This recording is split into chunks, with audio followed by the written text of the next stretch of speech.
This right here is the home of the number one podcast of the XFL Conference Champion, DC Defenders. Things went pretty darn close to what we talked about on here last week for them going into the Battle Dome. I will get off a little bit of snide talk here for all the shamming, for all the simping, for all the kissing up this league does to St. Louis. They did not show up in the way that we anticipated that they would. Maybe that played a role in why the Defenders went in there and whooped that ass last week in the Dome in the Conference Championship. Wasn't close at any point, 36-18. We, the DC Defenders, the DMV, are on the way to the championship game again in St. Louis, because of course, where else would the league put the championship game in St. Louis? Which has now become Audi East. It's Audi East now because we done beat them 2 in a row there, and now we're playing the championship game in that same building. So came in there, 27,000, just about. Jordan Tiamu, fantastic game, 18 of 26, 200 yards, a touchdown. Did good on running the ball as well. Something I, want to point out, and this was a cool full circle moment for this show, because what was one of the first episodes that we did when we took over the DC Defenders show, it was, let me tell you about incoming offensive players, new faces on the offense.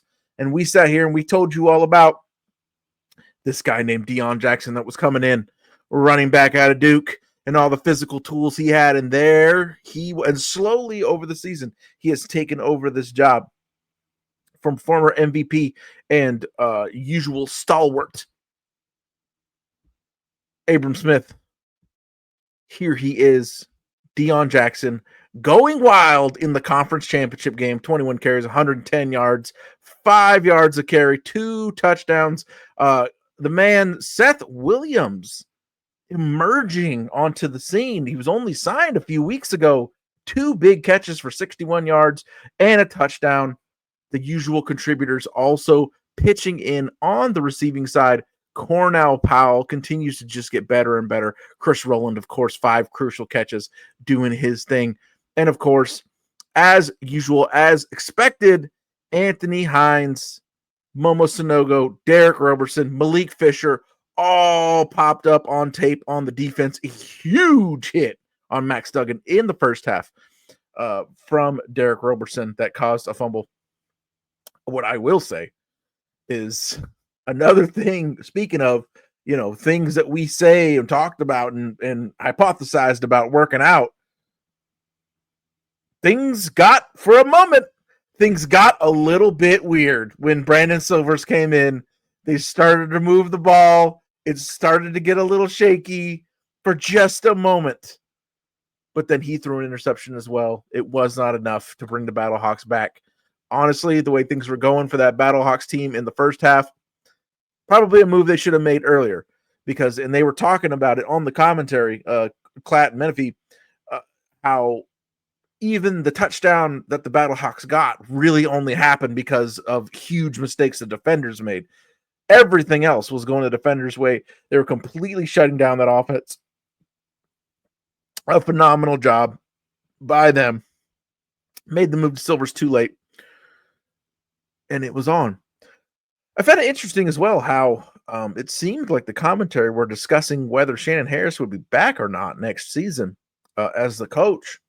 When I feel like at the beginning of the year, we were all pretty, I don't know if that's just lack of information or lack of communication flow from the league to the commentary booth, if there's a little disconnect there and they just don't know that it was pretty commonly accepted that Shannon Harris would be following Reggie Barlow to Virginia State at the end of the season. I don't know. I will say on behalf of Shannon Harris as well, maybe this is a better thing to talk about next week on the show, because one way or another, it'll be the last episode next week. People are talking about Skip Holtz, and I understand, for Coach of the Year. And I understand that. They went through 5 quarterbacks over there. a lot of their resurgence and their ability to stay resilient throughout the year down there in Birmingham was because of the championship DNA and that staff and how good he is and how good their infrastructure is. But hey, man, Shannon Harris took over the team I almost said the F word just now, with 3 days left until the season opener against the 3-time champions. Lost his defensive coordinator, his legendary defensive coordinator, halfway through the season, and still kept things rolling, and they're still in the championship game. I think that Shannon Harris has as good of an argument for Coach of the Year as anybody. And I hope maybe the commentary team on the game knew something that we don't, and there is a chance that he'll be back next year. I would be ecstatic about that. Because he's done an amazing job, in my opinion. Tay, what'd you think of the game, man? Our man, Deion Jackson, we prophesized it. We planted these seeds in the preseason. Up came the harvest, getting us to the championship game. Yeah, this was definitely by far the best defenders game, especially with, what comes with it. It's the championship this is the game going to the championship. So everyone played well. Teamu, he played a pretty good game. Not his best game, but he played a pretty good game. We were up the whole game. Deion Jackson, he had his best game. Abram Smith had his best game. I mean, they couldn't stop the run, and that's what we've been wanting this whole season, especially with the best O-line. So, I mean, this is the right game. This is the right game plan. This is exactly how we want to watch next week even. But defense played amazing. I guess they do have a switch because Battlehawks really got nothing at all. If you got to switch your quarterbacks, defense is doing something right. So, in the conference championship game, bro. Exactly. So that's how the defense was playing amazing. Offense played amazing. We scored every quarter, either tied or won every quarter. So, you'll always win if that happens. So, it was a great game. Went exactly how I thought. I thought the Battlehawks would put up more of a fight, but I guess not. But yeah, this isn't surprising though. I mean, I had the Defenders beating the Battlehawks, and I'm gonna pick the Defenders again going forward. But yeah, this was by far the best game. This is the best game the Defenders played. Duggan had a 45 quarterback rating, and the Battlehawks total rushing yards was held to 82 yards, 3.7 yards a carry. So yeah, defense showed up to play. Silvers moved the ball a little better than I would like, but all for naught. Speaking of Teamu, so we're here, and it was funny. Ace there in our UFM page, he was saying basically like, I don't know, just give it to whoever wins this game, I guess. Like, play the game, everything's on the line. The championship, the MVP.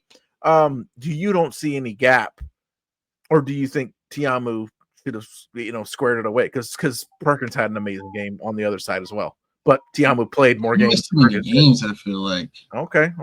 He missed too many games. Like, he's great. He would be number 2, but I feel like if he did play, let's say 9 games, yeah, it'd probably be his. But I don't know. You just can't compare. Teamu played every game outside of the last one. That would be my pick.